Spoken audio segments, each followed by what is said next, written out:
40년을 살았으며 40년 동안은 이집트 궁전에서 부유하게 살았고 40년 동안은 광야에서 양치는 목자로 살았으며 그리고 40년 동안은 이스라엘 지도자로 살았습니다. 그 후로 지금까지 이스라엘의 모세와 같은 예언자가 다시는 일어나지 않았습니다. 모세는 하나님께서 얼굴을 마주보고 하시던 사람입니다.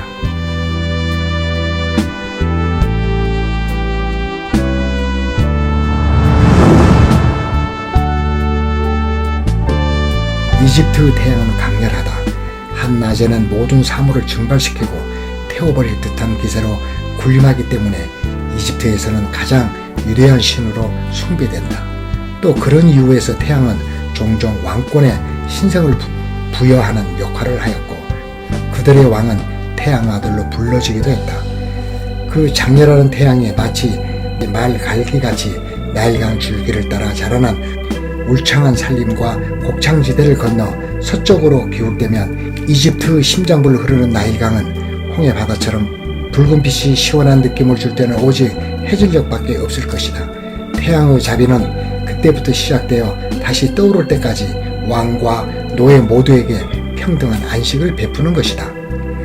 히브리인들이 일손을 놓고 안락한 보금자리로 돌아갈 생각으로 머리가 가득 찰 때 바로 왕은 위대한 왕국의 건설과 미래에 대한 생각으로 머릿속이 가득해진다. 이집트 왕궁 오른쪽 베란다에 서면 나임셋이 내려다 보인다. 그곳에는 히브리 노예들이 흐르는 땀으로 번들거리는 상체를 드러내놓고 나임셋을 건축하고 있는 광경이 마치 한 폭의 풍경화처럼 한눈에 들어온다. 바로 궁에서 지켜보노라면 히브리 노예들은 마치 개미떼처럼 보이는데 사실 히브리 노예의 목숨은 바로왕 앞에서 한낱 개미에 지나지 않았다. 그러나 이집트의 영광은 그 개미의 역사로 이루어지고 있었기에 이집트로서는 빼놓을 수 없는 국가의 중요한 자원이 아닐 수 없었다. 이집트는 한때 전쟁을 통해 노예와 재물을 획득하기도 했지만 노예의 번식과 관리만으로 훨씬 많은 부를 얻을 수 있다는 경제적 원리를 남보다 빨리 터득했다. 따라서 이집트는 노예를 통한 건축과 농경으로 부국을 꾀하였고 왕과 지배계층은 그들이 소유한 노예들의 불만 수위를 적절히 조절해주기만 하면 되었다. 하지만 그것 자체가 바로 정치요 바로왕에게는 가장 큰 문제거리이기도 하였다. 시녀들의 시중을 받으며 베란다를 거닐던 바로왕이 석양을 뒤로하고 국내로 들어서자 백바로 두 노인이 왕을 기다리고 있었다. 이집트 왕국의 역사가 그날부터 무너지기 시작한 것을 감히 상상이라도 할 수 있었을까?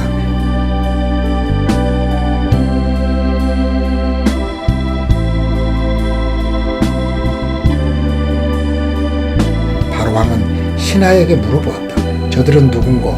신하는 모세와 아론에 대한 정보를 귀옛말로 낱낱이 보고했다. 보고를 다 듣고 난 바로왕은 말했다. 노예의 후손들이군. 그들의 말 속에는 그들에 대한 경멸과 멸시가 모두 함축되어 있었다. 모세, 드문 이름이기도 하지만 그 이름에 담긴 사연을 바로왕은 분명히 기억하고 있었다. 자신이 형이 될 수 있었던 사람, 만일 그러했더라면 능히 이집트 왕위를 계승할 수 있었던 인물. 그러나 동족을 위해 이집트인을 죽인 혐의로 왕자의 영광을 버리고 달아났던 이제 보잘것없는 남자. 죽은 줄만 알았던 그가 광야에서 40년을 살고 노인이 되어 자신의 눈앞에 서 있는 것이 아닌가. 바로왕은 다시 신하를 불렀다. 지팡이를 들고 있는 자가 모세인가? 80고령의 나이에도 불구하고 모세의 얼굴에는 청년과 같은 기상이 엿보였다. 바로왕은 왕자에 앉은 두 노인이 찾아온 사연을 듣기로 했다. 모세가 말했다. 내 백성을 해방시켜 주시오. 바로왕은 소리를 내어 웃었다. 내 백성? 해방? 이유는 이번에는 아론이 말했다. 야훼께서 말씀하셨소. 히브리 백성들을 보내어 광야에서 제사를 드릴 수 있게 해 주시오. 바로왕은 가당치 않는다는 듯 조소와 빈정거림으로 일관했다. 히브리 민족에게도 신이 있는 줄은 미처 몰랐군. 그 신은 무슨 신인가? 광야의 신인가? 모세가 대답했다. 야훼께서 내게 나타나 말씀하시길 나는 스스로 있는 자라고 하셨소이다.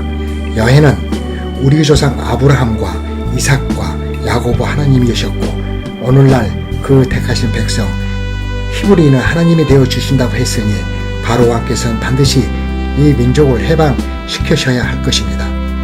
그러나 이집트 왕은 호통을 쳤다. 너 모세와 아론은 어찌하여 내 노예들이 일도 못하게 부추기느냐. 썩 물러가서 일이나 해라.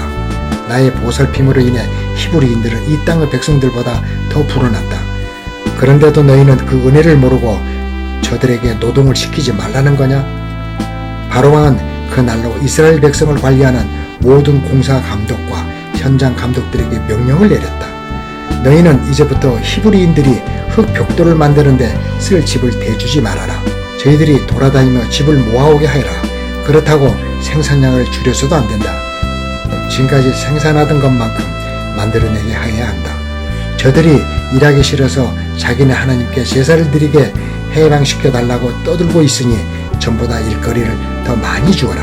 눈코 뜰 새 없이 일을 시켜 허튼 소리에 귀를 기울일 틈을 주지 말아라. 바로의 계략은 효과를 나타냈다. 히브리 민족은 모세와 아론에게 원망을 퍼부었고 그 때문에 모세와 아론의 지도력은 큰 손상을 입었다. 그러나 모세와 아론은 집요하게 바로를 괴롭혔다.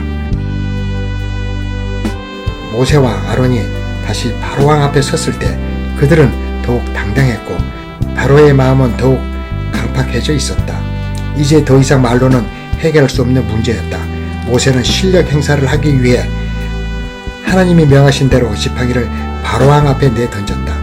그러나 지팡이는 순식간에 꿈틀거리는 뱀으로 변했다. 바로는 모세가 마술을 부리고 있다고 생각하였고 그 정도로 자신을 겁주려 한다는 것을 가소롭게 생각했다. 그때까지만 해도 바로는 모세라는 존재를 대수롭지 않게 여겼고 무료한 왕궁 생활에 심심풀이 상대를 만난 정도로만 생각했다. 바로왕은 그의 박사와 박수를 불러 모세가 행한 마술을 부리게 했다. 바로의 술객들도 지팡이로 뱀을 만들었다. 살아있는 뱀 2마리가 왕궁의 넓은 홀에서 뒤엉켜 싸우더니 모세의 뱀이 술객의 뱀을 삼켜버리고 말았다. 예상치 못한 결과에 바로왕의 얼굴빛이 달라졌다. 하지만 모세와 바로왕은 서로 한 걸음도 물러나지 않았다. 모세가 예고한 대로 첫 번째 재앙이 이집트 전역을 휘몰아쳤다. 그것은 이른바 피재앙이라고 불리는데 모든 물이 피로 변하여 마실 수 없게 된 것이다. 하지만 연이은 개구리 재앙까지 이집트 술객들도 흉내낼 수 있었기 때문에 바로왕은 조금도 동요하지 않았다. 그런데 세 번째 재앙이 곧 이어졌다. 땅의 티끌이 변하여 이가 되어 사람과 생축에게 올랐다. 이집트 술객들은 바로왕보다도 그 기적의 의미를 빨리 깨달을 수 있었는데 그들의 마술로는 도무지 흉내낼 수 없는 까닭이었다. 그들은 히브리인 하나님을 두려워하였고 바로왕에게 시건하기를 마다하지 않았다. 이 일은 사람이 행할 수 있는 일이 결코 아니며 오직 신만이 행할 수 있는 일이옵니다.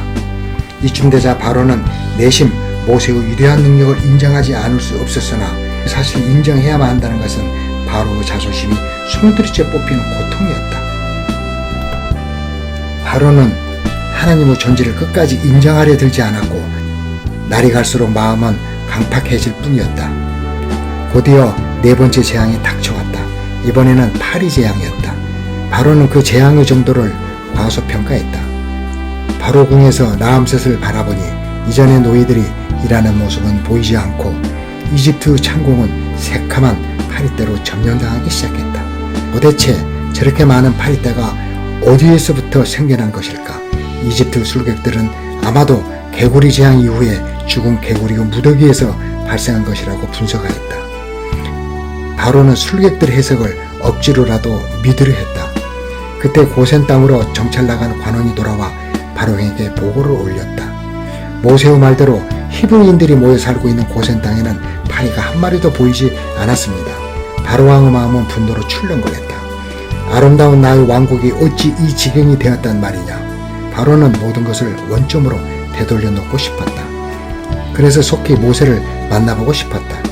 불려온 모세와 아론은 바로 왕자 앞에 예전과 동일한 모습으로 서 있었다. 그 모습은 일개의 자연이 아닌 일국의 지도자로서 손색이 없는 그러한 자세였다. 그러나 바로왕의 눈에는 그것마저도 거만하게 보일 뿐이었다. 하지만 상황이 상황인지라 바로왕은 수그러들 수밖에 없었다. 너희는 가서 이 땅에서 너희 하나님께 희생을 드리라. 그것은 불가합니다. 우리가 우리 하나님 야훼께 희생을 드리는 것은 이집트 사람이 미워하는 바인즉 우리가 만일 이집트 사람이 목전에서 희생을 드리면 그들이 그게 미워 우리를 돌로 치지 않겠소이까. 사흘길쯤 광야로 들어가서 희생을 드리되 우리 하나님 야훼께서 우리에게 명하시는 대로 하여야만 하겠습니다. 바로는 결국 마지못해 승낙했다. 내가 너희를 보낼 것이니 너희가 너희 하나님 야훼께 광야에서 희생을 드릴 것이나 너무 멀리 가지 말라. 그리고 나를 위해서 기도하라. 그러나 팔대가 사라지자 약속을 지키려 했던 바로의 마음도 이내 사라져버렸다.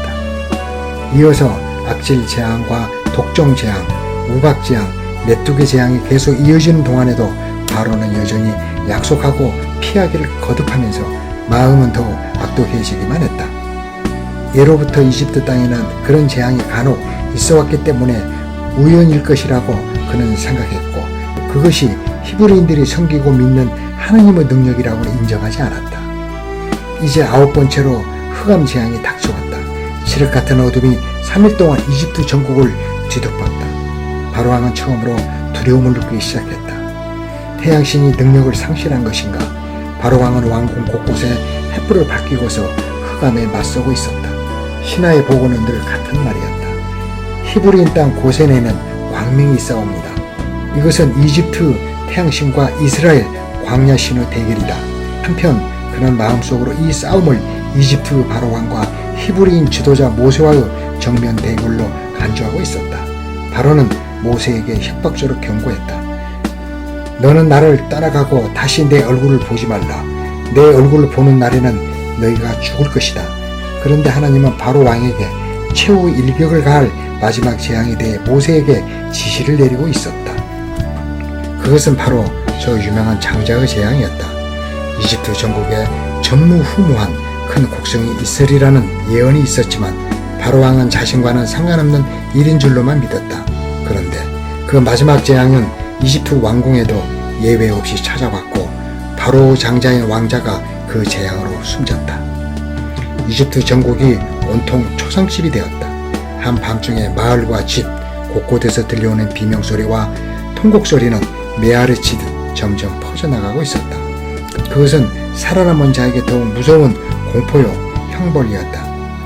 바로 앞에 선 모세는 마치 죽음의 사신과 같이 여겨졌다. 바로왕은 이제 모세보다 먼저 히브리인들이 이집트를 떠나주기를 요청했다. 이집트는 전쟁에 패한 것보다도 더욱 절망적인 상태에 처해 있었다. 그들의 상처가 치유되고 다시 국군을 회복하려면 한 세대는 지나야 될 일이었다. 이집트인들은 가장 혹독한 시련을 통해 이스라엘의 하나님을 인정하기에 이르렀고 더 이상 노예들의 해방을 막을 방법이 없음을 인정하게 되었다. 바로왕은 히브리 민족의 지도자인 모세를 바라보았다. 그를 향했던 무시나 분노의 빗장을 걸어 감춘 채 바로는 이제 현실을 직시했다. 왕자를 잃은 슬픔이 바로 내면에 들어있는 감정의 파편들을 봉쇄했던 것이다. 모세를 일국의 지도자로서 인정하지 않을 수 없었다. 자신이야말로 태양의 아들이요 이 땅의 진정한 지도자임을 그에게 보여주고 싶었지만 방법이 없었다. 그는 모세 앞에서 슬픈 기색을 보이지 않고 분노심도 보이지 않았다. 다만 모세에게 백성들을 이끌고 떠나달라고 조용히 말할 뿐이었다. 이스라엘 사람들은 나암셋에 모여 출발하였다. 가축들은 이삿짐을 나르는 화물차 역할을 하였고 이집트인들로부터 노획한 금은 보물을 챙겨가는 이들도 적지 않았다. 430년 동안의 긴 노예 생활을 마감하고 마침내 해방의 길에 오른 히브리 민족들의 발걸음은 신이 나기만 하였다. 그러나 이집트 땅을 벗어나는 길이 그렇게 평탄하지만은 않았다. 이스라엘 자손들이 비아 하룻에 장막을 치고 있을 때였다. 그곳은 비알수본 맞은편 바닷가였다. 홍해가 그들 앞에 가려놓여 있었다. 바로왕의 마음이 다시 심술을 부렸다. 노예들은 그 나라의 재산이므로 그들을 보내고 나면 이집트의 미래는 암담해질 수밖에 없었다. 그보다 막강한 군대를 거느리고 있으면서도 모세와 힘 겨루기 한번 해보지도 못하고 고스란히 백기를 든 것이 억울하기만 했다. 바로왕은 직접 군사를 거느리고 지휘했다. 이집트가 자랑하는 특수마차 600대와 모든 장관들과 군사들을 출동시켜 히브리 노예들 뒤를 추격했다.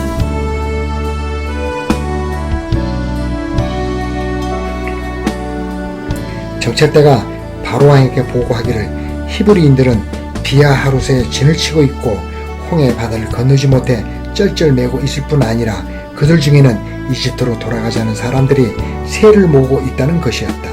바로는 회심의 미소를 지으며 군사들에게 외쳤다. 태양신이 우리를 돕고 있다. 저들은 이제 도안에 든 쥐꼬리 되었으니 승리는 우리의 것이다. 진격하라. 이집트 기병과 군사들이 거대한 모래 연기를 일으키며 진군해 왔다. 히브리인들은 그야말로 진퇴양난의 위기에 놓였다. 모세는 자신을 원망하는 소리를 잠재우고 이렇게 외쳤다. 이제 하나님이 우리를 어떻게 구원하시는가 보라. 하나님께서 구름 기둥으로 이집트 군대의 진행을 교란시키며 차단시켰고 모세가 바다 위로 손을 내밀자 큰 폭풍이 일더니 바닷물이 갈라지는 것이었다. 히브리인들은 마치 육지를 건너가듯 바닷물이 갈라진 틈 사이로 난 길을 통해 모두 무사히 건너갈 수 있었다. 히브리인들은 그 기적 앞에서 벌어진 일을 다물지 못하였다. 그것은 하나님의 무한한 능력을 체험하게 된 사건이었다. 히브리인들이 바다를 다 건너자 이집트 군사들 앞에 있던 구름 기둥도 사라졌다. 이집트 군대도 그 기적 앞에 경탄을 금치 못하고 그들이 진격 중이었다는 사실조차 잠시 망각할 지경이었다. 바로왕은 망설였다. 바닷속까지 그들을 추격해 갈 것인가 말 것인가. 그러나 그의 갈등은 오랜 시간이 필요치 않았다. 그는 다시 전군을 출동시켜 전진케 하였다. 바로왕의 군대가 전부 바닷길로 달려가고 있을 무렵에 하나님은 다시 모세의 손을 바다 위로 내밀게 하셨다. 그러자 갈라졌던 바닷물이 다시 합쳐지더니 이집트의 모든 군사는 남김없이 바다에 생매장되고 말았다. 바로왕은 홀로 바닷가에 서서 망연자실하게 그 광경을 바라보고 있었다. 노예의 아들에 불과한 모세보다 오히려 자신이 얼마나 작고 초라해 보이는지 형언할 수 없었다. 이집트 왕국은 그 일로 인해서 다시는 회복할 수 없는 파국을 맞이하였고 바로왕 역시 모세에게 패배함으로 일생일대에 더할 수 없는 큰 상처를 입고 말았다. 히브리 백성들은 바다 건너편에서 기념비를 세우고 구원의 하나님을 찬양하며 춤추며 노래하고 있었다. 그때 모세는 높은 곳에 올라 홍해 건너에서 쓸쓸히 말머리를 돌리는 바로왕을 바라보았다. 그리고 일국의 지도자로서 동정의 마음을 마음으로 전했다.